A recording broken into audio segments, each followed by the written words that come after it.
saya akan menjelaskan tentang apa yang dimaksud dengan APBN. APBN sendiri merupakan budget, ialah suatu daftar atau pernyataan terperinci tentang rencana penerimaan dan pengeluaran untuk suatu kegiatan dalam jangka waktu tertentu, biasanya dalam 1 tahun. Biasanya dalam perencanaan APBN ini, lembaga eksekutif atau pemerintah akan mempersiapkan rencana penerimaan dan belanja negara atau pemerintah termasuk dalam pos-posnya. Kemudian diajukan kepada lembaga legislatif yaitu DPR dan DPRD untuk kemudian dipertimbangkan kembali dan kemudian diputuskan serta ditetapkan sebagai undang-undang atau peraturan daerah. Yang kedua yaitu tentang kebijakan anggaran. Anggaran dapat dipakai sebagai alat atau mempengaruhi kecepatan peningkatan dalam pendapatan nasional. Dalam kebijakan anggaran ada 2 perekonomian, yaitu yang pertama perekonomian tertutup. Dalam perekonomian tertutup belum dibicarakan sektor perdagangan dalam luar negeri, yang seringkali merupakan sektor penting yang mempengaruhi perkembangan ekonomi nasional.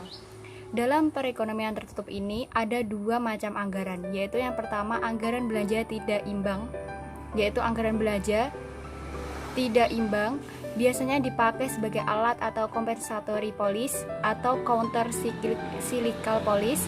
Politik anti konjungtur ditempuh dengan jalan mengubah besarnya pengeluaran pemerintah. Yang kedua yaitu anggaran belanja seimbang, yaitu anggaran belanja seimbang disusun sedemikian rupa sehingga setiap pengeluaran pemerintah dapat dibiayai dengan pajak dan sejenisnya. Untuk yang kedua yaitu perekonomian terbuka. Dalam perekonomian terbuka, perhatian kita diperluas dengan memasukkan sektor hubungan perdagangan dalam analisis. Assalamualaikum warahmatullahi wabarakatuh. Di sini saya Diniarto Kusuma Saputra, NIM 28. Di sini saya akan membahas tentang materi yang kecil adalah kedudukan APBN. Kedudukan APBN diarahkan pada sendi-sendi kehidupan Pancasila dan Undang-Undang Dasar 1945. APBN merupakan wadah rencana operasional pembangunan menurut jangka waktu yang telah ditentukan. Kedudukannya antara lain yang pertama adalah rencana pembangunan yang diatur sedemikian rupa menurut kemampuan anggaran yang tersedia. Yang kedua adalah penyusunan program konkret dalam mencapai tujuan pembangunan. Yang ketiga adalah penetapan anggaran untuk pelaksanaan program. Dan yang terakhir, keempat, usaha pengendalian, pengawasan, dan mengevaluasi seluruh pelaksanaan program pembangunan. Assalamualaikum warahmatullahi wabarakatuh. Perkenalkan, saya Fatimah Rahayu Lestari, NIM 12402183195. Di sini saya akan menyampaikan materi mengenai kebijakan APBN pengalaman Indonesia.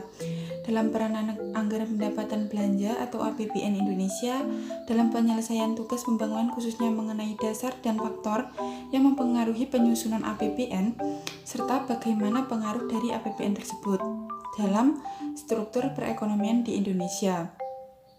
Stabilitas nasional mencakup segala bidang baik sosial, ekonomi maupun politik.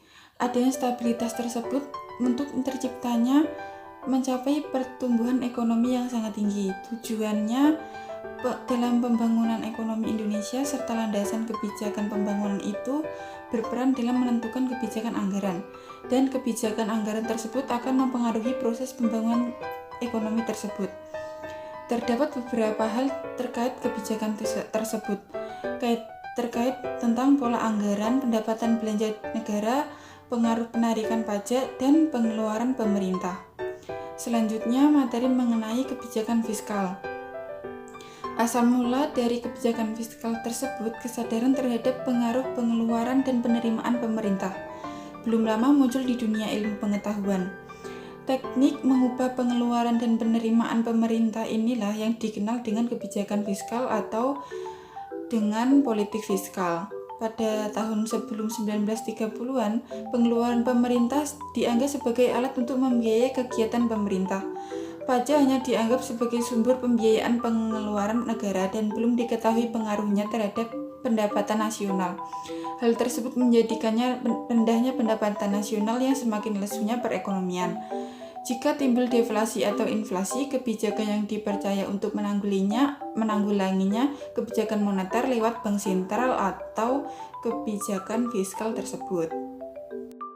Macam-macam kebijakan fiskal. Dalam perkembangan kebijakan fiskal dapat dibedakan menjadi 4 atas dasar. Yang pertama, pembiayaan fungsional atau functional finance. Yang kedua, pengelolaan anggaran. Yang ketiga, stabilitas anggaran otomatis. Dan yang keempat adalah anggaran belanja seimbang. Yang selanjutnya, tujuan kebijakan fiskal. Tujuan kebijakan fiskal adalah pendapatan nasional real terus meningkat pada laju yang dimungkinkan oleh perubahan teknologi dan tersedianya faktor-faktor produksi dengan tetap mempertahankan kestabilan harga. Mencegah pengangguran. Pencegahan timbulnya pengangguran merupakan tujuan yang paling utama dari kebijakan fiskal. Pencapaian kesempatan kerja penuh itu sangat sulit dicapai karena pada setiap saat tentu ada faktor-faktor produksi yang kehilangan lapangan kerja dan pada saat itu pula belum mendapat pekerjaan berhubung dengan adanya ketidaksempurnaan pasar. Stabilitas harga. Aspek kedua dari kebijakan fiskal adalah mempertahankan kestabilan harga. Kestabilan harga umum pada tingkat yang layak.